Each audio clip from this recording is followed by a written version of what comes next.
So thank you so much for taking the time to meet with us. My name is Tai Yim.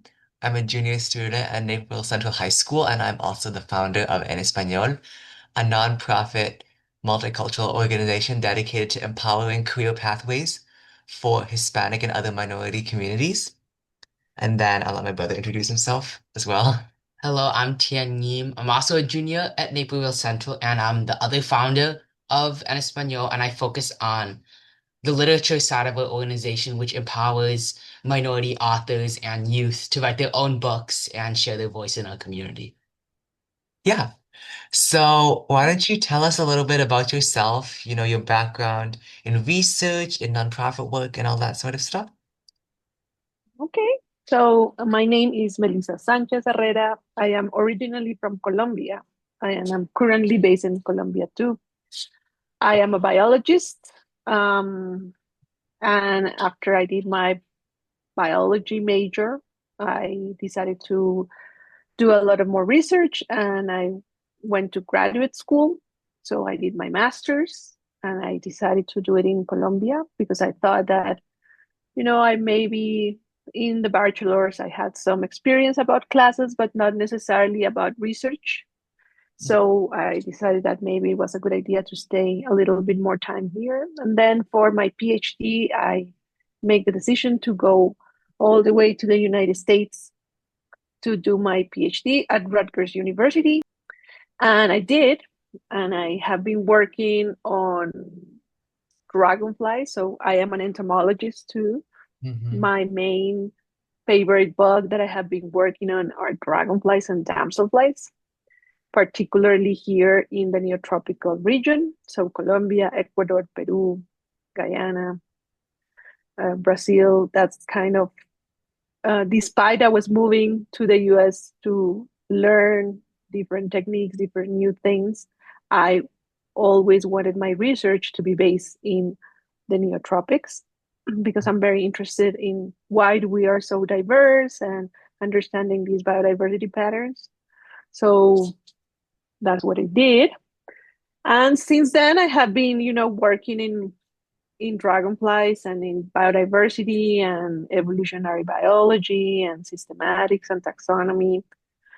Hmm. But in the last few years, well, I came back to Colombia after I did my last postdoc in the US in 2017. I came back to be a, a faculty at a university here in Bogota.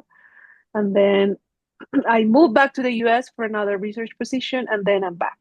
But in 2022, I decided to start a nonprofit that is called Masui or Fundación Mayusuyana here, that we try to bring science for everyone.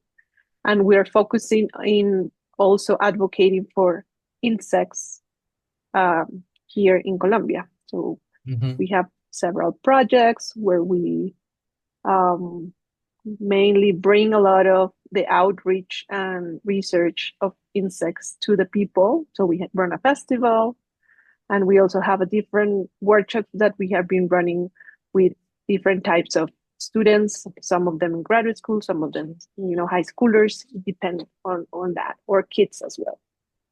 So that's kind of a very brief thing of what I have been doing lately. Yes, that's a really beautiful story. And then our second question is, um, was there a specific moment that made you realize that I want to start this Fundación Masui? There's a specific moment that motivated you to move in the direction of nonprofit work and empowering others, for example, after your research? Yeah, I think, being in a very biodiverse place, but one of the biggest issues that we have here in our countries in Latin America and the Caribbean and a lot of the other global South communities is that there is not very much importance in terms of governments and even people about Mhm. biodiversity or science. Okay. Why? Because we are trying to survive. So we are focusing on, bringing our day by day issues. And maybe these other connections are not necessarily very much important to the majority of your people. So I started to think about. So, do you think my neighbor cares about what I'm trying to do with dragonflies? They probably don't. They probably don't care. So, um, and also what happens with a lot of the academics is that you end up just talking to the same group of people. You're preaching to the crowd. These people already know that we have issues, that there is a lot of biodiversity threats, et cetera, but not necessarily the people that is actually the one that needs to actually do the moves towards conservation knows why or cares about it. So I decided that this could be a platform where you can make people or connect more to people using different things, not necessarily articles or research. It's necessary to do the research, but you need to think about how is going to be the communication of this research toward the people so that we can actually start making changes.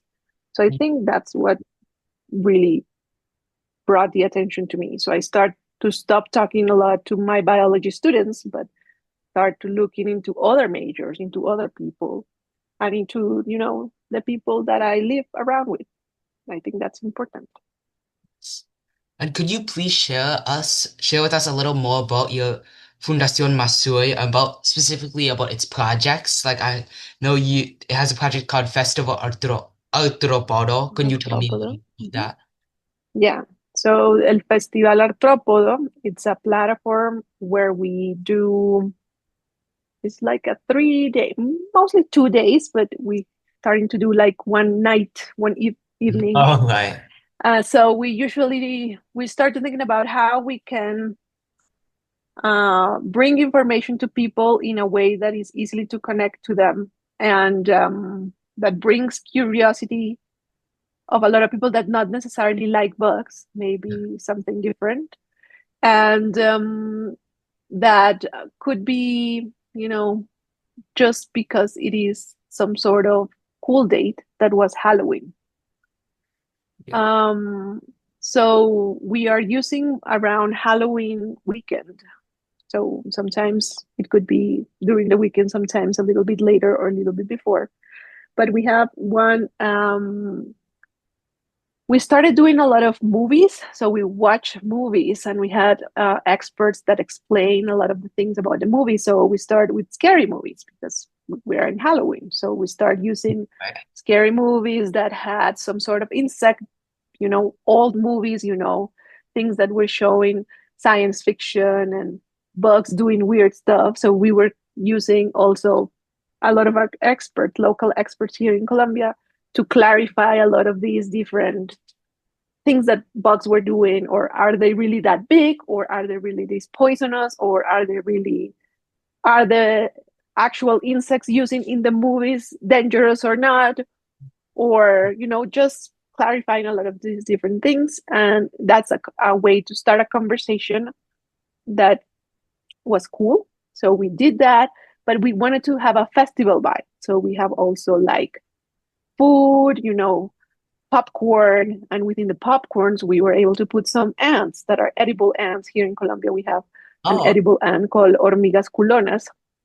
So we kind of bribe them into trying these new types of food. We also had some other organizations, educational organizations that are kind of entrepreneurs bringing bugs out to the people. So we have some bugs out, some roaches, not necessarily and from our country, are more those like hissing roaches, which we use in all of these displays sometimes. right. There was an other, and we partnered with some universities that bring like entomological collections out, so the people could see what entomological collections have in-house, so dried pin insects, and they were able to talk about a little bit of that. Some experiences in which we create a way that people could listen to the bugs. So it was called bichoacústica. So, Uh-huh. some of the bugs make sounds. So it was an experience that people go into a dark room and then a box full of crickets will show up, and then you can hear the sounds of the crickets in the space, and then you can hear some of the cicadas. So people can recognize all of these sounds that could be very familiar for some of the people, but they really don't understand where they're coming from. And so we have those kind of experience that first year. We try to do it in a public space, something that is free for everyone that Mm. can come in. Right. And we have been doing this in 3 different places around Bogota because I'm also, through the festival, I'm trying to see how people perceive insects. So we're trying to do surveys where we're asking them, like, what do you feel about this bug? Do you happy face? We give them happy faces, like neutral faces and sad Oh, faces. right. And we ask them, what is your feeling toward this? There's a spider, there is scorpion, there is butterflies, different bugs, and then we can see how people see things. I think there's going to be a lot of different emotions depending on where you are situated in the city, or if you are in cities or in rural areas. Right. Maybe your emotions with them are totally different. So we're trying to use the festival to discover these types of information. So it's another type of research too. It's informing us in how people think or feel about them, and that could give us an idea of which ones are totally ignored, which ones are super, popular, butterflies, for instance, or even moths could be have negative um, ideas with them, or spiders. So that's what we have been doing. In the last one, we decided to open this to artists and to other kind of people doing like their own workshops, but not necessarily being biologists or entomologists. So we had a lot of anthropologists, we had a lot of artists, designers that are using different artistic avenues to evoke things that insects provoke to people. So we didn't have so many movies. We had a lot of workshops. We have music. We have a dance. We have ballet of a kid that has written a book. Actually, she has written a book, as you were saying. It's called Ballet para una mosca, and it's a little story, and she danced the story as the fly that wants to become a dancer. Oh, okay. And so it's a performance. So it's like a musical story, and she danced through it. So we have a lot of these things, and I think that's a very good avenue to make research and science accessible to a lot of people because, music, we feel it, art, we also like it, and Mm. it evokes more, moves people faster into action. So it's pretty neat. And we also have entrepreneurs, so people that has businesses that are, art, drawings, clothes, anything. The only requirement is that they bring an arthropod to the festival, and they also do some sales. So because it's also around, Christmas is going close, so then they actually do very good business sometimes in the event. So it's our biggest project so far. Mhm. And then we have other projects that are more bringing accessibility to molecular biology. So molecular biology shouldn't be done in a lab. Molecular biology should be done in the field if we can. And we can now, so why don't do it? And bring it to the rural areas. Instead of bringing all this education to big cities, maybe it's a good idea to bring them to rural areas and, get it more accessible to them. Exhibits. It's also one thing that I have been working on late this year. Had a big exhibit about dragonflies in a museum space that just opened in one of the towns here in Colombia. And we are moving it around different places in Colombia and organizing meetings as well um, of academics, but bringing a little bit of that outreach within those meetings. So trying to teach academics that we shouldn't preach to the choir, but we also have to lead things of these events into the cities that we visit, if Mhm. it's exhibits or things. So that's basically the projects that we have been doing in the foundation so far. Yes, that's actually such It's a lot of projects, really. And we really liked hearing about the Festival out of Potter. We might have to attend next year, I think. Yeah, you are Yeah. very welcome.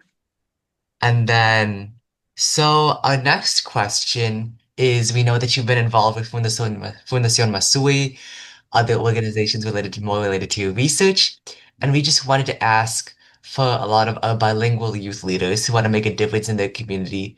How has your multicultural background impacted you, and how has that approach been important in developing your foundation and other aspects of your research? I think it's very important. I think having the ability to speak multiple languages and understand multiple cultures is an asset for anybody. So it shouldn't be something to feel bad about it. It should be something that empowers you because you are able to communicate and understand and be empathetic in ways that a lot of other people can't. So I think that gives you the ability to advocate a lot. To if you are in a position where you have been, yes, I am an academic, I am able to attend to a lot of academic meetings. I can also speak for a lot of my colleagues that can maybe are not bilingual, that do not speak English well, it's not their first language, it's not easy for them. But I can try to bring that information to the other colleagues and say, like, look, we need to open this, we need to make it more accessible for other people. There are multiple ways now. Technology could be good for this. So how can we make it more accessible? How can we provide more connection in a way that people feel comfortable with? Because that's the most important thing. So I think it's very important. Um, I mean, to open avenues of connection, to open communications, and Right. to advocate for a more diverse and that other people need, like, we all need to speak other language. So I think you guys are doing a great job by Thank you.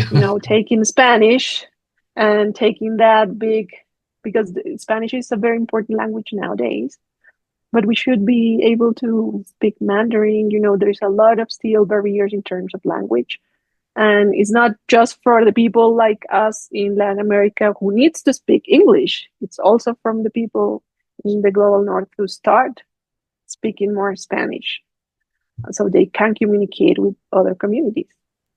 Right. Yeah, that's definitely important. And we think Mhm. as well as through empowering Hispanic communities, it's definitely important to have that intersection between Spanish and English just so you can communicate and articulate learning towards a diverse audience. And I really love how you've incorporated that in your mission. So I know that you have a strong research background. You did lots of research on biodiversity and especially dragonflies. And could you tell us a little more about how that research has affected what you do now with your foundation? How have you linked it to your projects? I link it a lot. So, because I mean, dragonflies are a good model for, they are pretty, so they also can bring a lot of connection with people. Um, so I have used them as a tool for education to engage students. They have cool stories, but also very unknown. I mean, these are kind of insects that sometimes people kind of know and have a lot of myths around, cultural myths. So you can bring a lot of clarification in terms of what are their role, what are they doing actually, some of them. Because they're colorful, like butterflies, they tend to be, people might think that they are pollinators. I'm like, no, no, they're not pollinators. So a lot of these things kind of, make it easier to connect to people. So I use them a lot, also because they live in waters. So that also gives me a lot of information of water resources and fresh water. It's a limited resource that we have, so it's also easy to approach funding through these kind of just looking at dragonflies per se. But I think insects needs to be more. My new project per se is kind of bringing the insects into the picture of conservation, because right now we have a lot of information, are one of the biggest group of organisms in the planet. However, we know now that they are in decline, We don't know too much about the trends in the tropics because we don't have enough information. Not because we not don't have enough bugs, it's just because we don't have enough information about time. How have they been doing in time? We are discovering a lot of different things. It's very also different in terms of how you connect to nature in the tropics and how you connect to nature in a temperate zone. Because having the stations, you always crave for the summer, and the things that you see are abundances, a lot of different things, a lot of different flowers happening at the same time, a lot of different, sneezing because all the flowers are doing everything at the same time. In the tropic, it doesn't work like that. So you see a lot of different things, but not necessarily in abundance. Right. So understanding how that works here, it's a little bit more complicated, and it has been more, um, just by default, it's going to be more complicated because we don't have those times, and there's other things that happen at different times depending on what organism we're. It's multiple timelines for every organism living here is different, but also funding. So we don't have enough funding for doing these big things that we can monitor for 5, 6, 7, 9 years. And that's the kind of information that will tell us stories about, are the populations declining or not? So because we don't have that information, and because they are very important in the ecosystem functioning, they should be part of the conservation. Right. So Yeah. it's kind of the same thing that we're talking about language. It's kind of, we are minorities within the biodiversity world. Everything it's about birds, mammals, vertebrates, things that are very similar to us. And we are a very small part of what biodiversity is. So it's bringing advocacy towards that group of organisms that is going to be very important and will inform a lot of different things. And it needs to be more visible. And oh yes. Could you please tell us about some challenges that your organization has faced, maybe when you're trying to create it, gain support? What are the challenges in creating a nonprofit organization like this, and then how do you overcome the issues? It is not an easy job because um it's not stable. You don't know tomorrow. You should have your goals, and you should set your goals and always dream big. I think dreaming big is very important. But you also have to be, a little bit on earth and grounded and see that it's going to take a lot of work. But I don't think it's impossible. I think it's just keep yourself pushing. You're going to receive a lot of no's in your life. Some of the projects that you want to do are going to be not funded, but just keep trying, keep it up. And I think one of the most important thing is that you bring partners that are willing to work despite the lack of fund, because most of the things that we are always going to be running to, our biggest issue is going to be funding. Because, people that want to collaborate, good people, the advocacy for what you really want, the passion is there. But the funding sometimes a little bit of an issue. But if you work with partners that are kind of on your same idea and they want to make things possible, they are open to that, that is super helpful. And even if you don't have money to start it, if you have the drive of the people, somehow you make it happen and things will move forward. Maybe not as big as you want it, but just keep it. Even if it's a smaller, well, we wanted to keep this annually. It doesn't matter. Let's try it again. Even if we have to bring in more people, let's talk to them. Maybe they'll do it, So don't be scared of of that. Just keep up, and somehow at some point it will pay off. And every year that you do your stuff, then the next one is going to be better, and then that's going to be increasing. That's kind of my feeling at the moment. I don't know, maybe in 3 or 4 years what I've been thinking, but so far I'm in the up. Yeah. That's actually really similar to our story too, because we're a nonprofit. biggest challenge has also been funding. Like for right now, I mentioned this interview is for the civic youth leaders.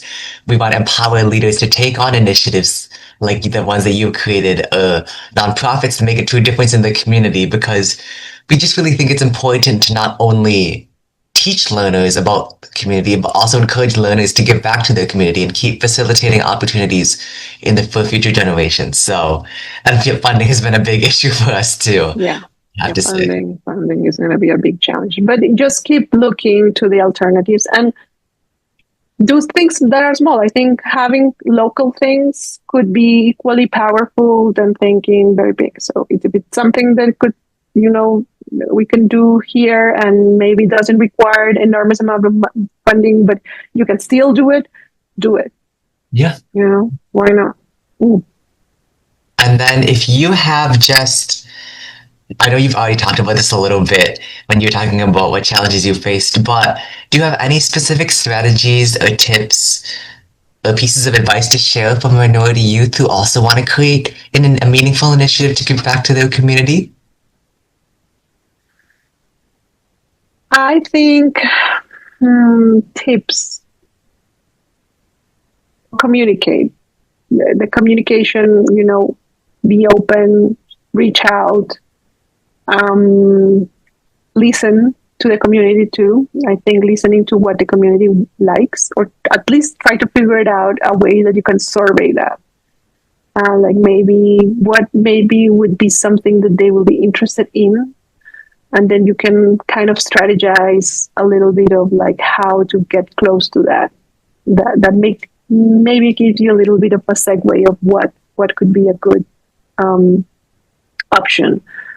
And do try to look at other transdisciplinary things. So don't like I could just be working with biologists or academics, you know, but Uh-huh. working with artists, working with people that likes to write like literature, you know, anthropologists. It just brings you so many new ideas of how you can bring this information out. So I think becoming bridges of communication between these different worlds, it's kind of what a nonprofit that is looking for advocating should try to do.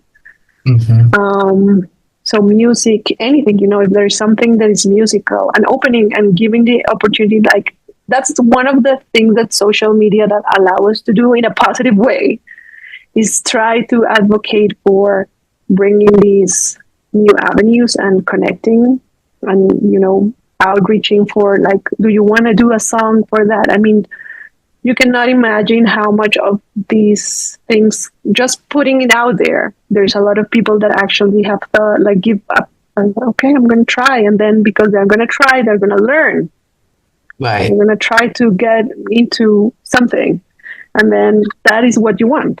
That is the whole point of it.